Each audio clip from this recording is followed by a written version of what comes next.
जो परिवार पहचान पत्र में लोगों की रातों रात इनकम बढ़ जाती है, तो ऐसा क्यों? तो सर जैसे इनकम बढ़ गई तो उसको पहले बताया जाता है या वैसे ही बढ़ रही है और उसका सॉल्यूशन क्या है? कैसे ठीक हो सकती है? क्योंकि ये पुराना डाटा है हमारे पास, फाइनेंशियल ईयर का है डाटा है।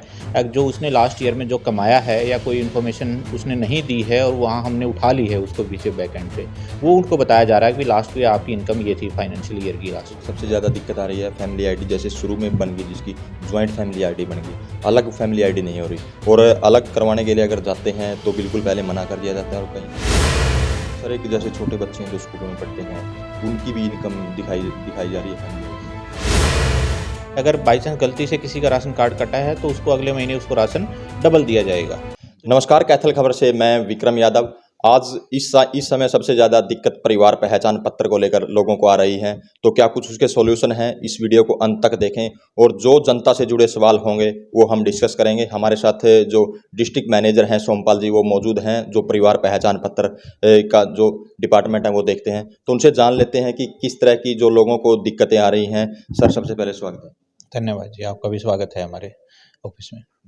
सर मेरा सबसे पहला सवाल यही होगा, जो परिवार पहचान पत्र में लोगों की रातों रात इनकम बढ़ जाती है, तो ऐसा क्यों?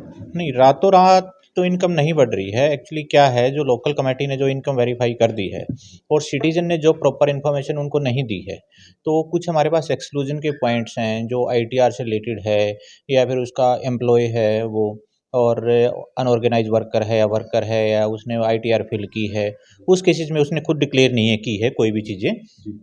तो उन केसेस में हमारे पास क्या है, अभी जैसे ही डाटा के साथ हम मैचिंग कर रहे हैं पीछे से डाटाबेस के साथ, उसके आधार को या पैन नंबर को उठा रहे हैं, तो उससे जो लिंकिंग वाला पार्ट है वहाँ से एक्चुअल इनकम आ रही है। और फिर सिटीजन ये कहता है कि भाई मेरी इनकम, उनकी जो डिक्लेयर्ड इनकम है और जो वेरीफाइड वहाँ से होती है हमारे पास आईटीआर के बेसिस पे है, या फिर कोई और दूसरा इनकम का क्राइटेरिया है।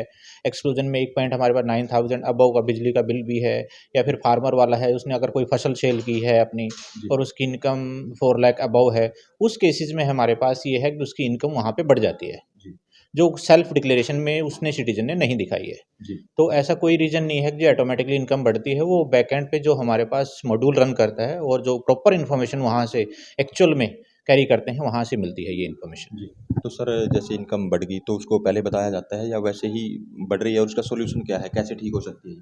देखो जी, अगर उसकी इनकम एक्चुअल में है, लास्ट के फाइनेंशियल ईयर में अगर उसने वो इनकम गेन की है, तो वो कम नहीं होगी, क्योंकि ये पुराना डाटा है हमारे पास, फाइनेंशियल ईयर का है डाटा है।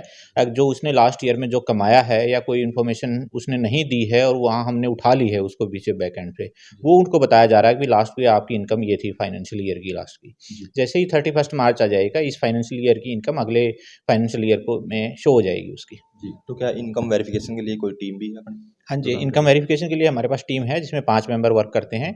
इसमें हमारे पास 2 कमेटी हैं, एक एलसी जिसको लोकल कमेटी बोलते हैं, और एक इस जो एक एससी है, सेक्टर कमेटी जिसमें बोलते हैं। दोनों में 5-5 मेंबर रन करते हैं। एक हमारे पास टीम लीड होता है जो गवर्नमेंट एम्प्लॉयी है, दूसरा हमारे पास एक सीएससी का ऑपरेटर होता है, तीसरा हमारे पास एक वॉलंटियर होता है, चौथा हमारे पास एक सोशल वर्कर होता है, और पाँचवाँ हमारे पास होता है एक स्टूडेंट की फॉर्म में। जो हम पाँचों अलग-अलग फॉर्म में खुद घर जाके उसकी प्रॉपर इनकम चेक करते हैं, या उसका हालात देखते हैं, उसके पारिवारिक हालात कैसे हैं, उस बेसिस पे उसके जजमेंट और उसके इन्फॉर्मेशन उसके आस-पड़ोस से या उससे भी खुद इन्फॉर्मेशन लेके वो फिल करते हैं। सर ये इनकम वाला पार्ट होगा। एक सबसे ज़्यादा दिक्कत आ रही है फैमिली आईडी, जैसे शुरू में बन गई जिसकी जॉइंट फैमिली आईडी बन गई, अलग फैमिली आईडी नहीं हो रही, और अलग करवाने के लिए अगर जाते हैं तो बिल्कुल पहले मना कर दिया जाता है, और कहीं सीएससी सेंटर वाले ऐसा सुनने में आया कि उसकी इसके एवज में कुछ पैसे मांग। नहीं, देखो अभी तक तो ऐसी इन्फॉर्मेशन हमारे पास नहीं मिली है अभी किसी ने पैसे माँगे हैं। बाकी एडीसी साहब के भी निर्देशानुसार हम भी देख रहे हैं इस चीज़ में कोई कोई कहीं पे पैसे ना चार्ज किए जाएँ, क्योंकि ये सारा का सारा प्रोसेस फ्री ऑफ कॉस्ट है और गवर्नमेंट इसके पैसे सीएससी ऑपरेटर को ₹20 पर फैमिली के हिसाब से पे भी करती है। जी। उस वाले केसेस में, और सीएससी के पास कोई राइट नहीं है कि वो इसके उस एवज में पैसे माँगे। अगर किसी की फैमिली जॉइंट फैमिली है और आगे वो फ्यूचर में अलग होना चाहता है, तो उसके पास इलेक्ट्रिसिटी का एक तो अलग कनेक्शन होना चाहिए, उसका किचन अलग होना चाहिए। हमारी टीम जाती है, मौके पे वो मुआयना करती है, उसमें ये देखती है कि इसके पास अलग से मीटर लगा हुआ है और उसकी मीटर की केवाईसी उसके आधार के साथ डन है या नहीं है। अगर वो दोनों उस वाले प्रोसेस में हो जाता है, एक एक्चुअल जो फैमिली वहाँ पे रह रही है, 1 मीटर उसके नाम होना चाहिए, और जो फैमिली एक अलग होना चाहती है, उसके नाम 1 मीटर अलग होना चाहिए, तो दोनों स्प्लिट आराम से हो सकते हैं। जी। सर एक जैसे छोटे बच्चे हैं जो स्कूलों में पढ़ते हैं, उनकी भी इनकम दिखाई दिखाई जा रही है फैमिली आईडी में। ये एक छोटा-सा हमारा इश्यू था, पिछले लास्ट टाइम पे कुछ इश्यू आया था, इस तरह का भी देखने को मिला था। लेकिन वो मैक्सिमम अब रिज़ॉल्व हो चुका है, 1 या 2% चांसेज़ ऐसे हैं, अगर कहीं पे ऐसा इश्यू होगा, वो नोट किया जा रहा है और उससे हेड ऑफ़िस है, उससे कॉन्टैक्ट करके उसको रिज़ॉल्व करने की कोशिश की जा रही है, जल्द से जल्द। जी। सर एक मोबाइल नंबर नहीं चेंज हो रहा, जैसे मोबाइल नंबर की ज़रूरत पड़ती है, पीले राशन कार्ड जिनके बने हुए हैं, मोबाइल पे ओटीपी जो जाता है, उसके बाद मोबाइल नंबर जो पुराना होता है उनका वो चेंज नहीं हो रहा, तो इसका ऑप्शन है कोई? हाँ, मोबाइल नंबर चेंज होने का ऑप्शन है। पहले अगर किसी का मोबाइल नंबर किसी ने चेंज करवाना है, पहले उसके पास कोई दूसरा मोबाइल नंबर था और वो बाय चांस अब गुम हो गया है या फिर बंद हो गया है किसी वजह से, कुछ भी हो गया है, तो वो अपना आधार में वो फ़ोन नंबर अपडेट करा ले और आधार के बेसिस पे हमारी फैमिली आईडी चलती है, तो उसपे ओटीपी आ जाएगा। जी। ओटीपी आने के बाद वो आराम से अपने जो भी यूज़ करना है, जहाँ पे फैमिली आईडी का प्रॉपर तरीके से वो यूज़ कर सकता है। जी। सर जो लोग हैं वो पहले एडीसी ऑफिस में जाते हैं, इसके बाद जैसे नगर परिषद में जाते हैं या गाँव में सीएससी में जाते हैं, कोई कैसा ऐसा परमानेंट सॉल्यूशन है कि एक जगह लोग जाएँ वहाँ सभी सॉल्यूशन उसके हो जाएँ? क्योंकि यहाँ से उसको नगर परिषद में भेज दिया जाता है, फिर नगर परिषद वाले सीएससी के पास भेजते हैं, तो ऐसा क्यों? नहीं, ये देखो ऐसा नहीं है, हमने लास्ट में एडी साहब ने भी न्यूज़ में बताया था, न्यूज़पेपर के माध्यम से भी हमने इन्फॉर्मेशन सिटीज़न को दी थी।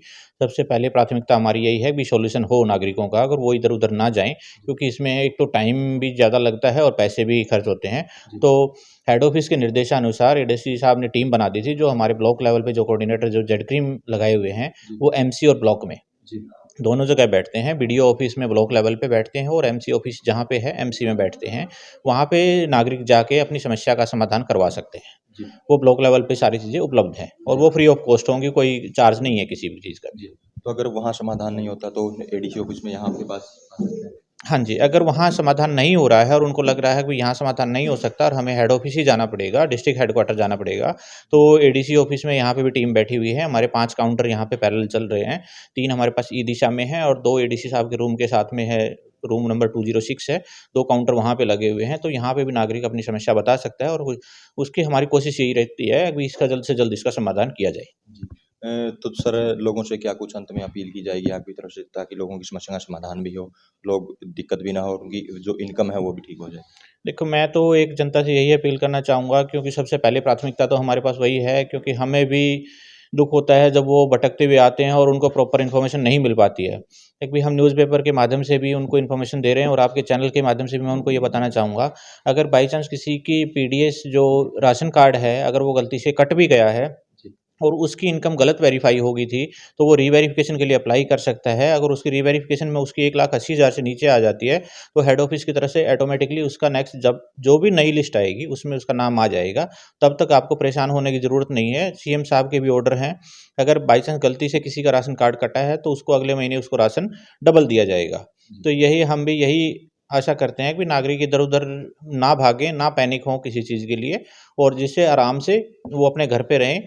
ये एक डिजिटल प्रोसेस है और ये टाइम बाय टाइम अपडेट होता रहता है और जो-जो भी रिक्वायरमेंट नई-नई चीज़ें आ रही हैं, वो उनको डिजिटल माध्यम के थ्रू, आपके चैनल के माध्यम के थ्रू या फिर न्यूज़पेपर के माध्यम के थ्रू या फिर हम जो भी पर्सनल अपनी एडवर्टाइज़मेंट है सोशल मीडिया के थ्रू भी वो भी उनको बताते रहते हैं।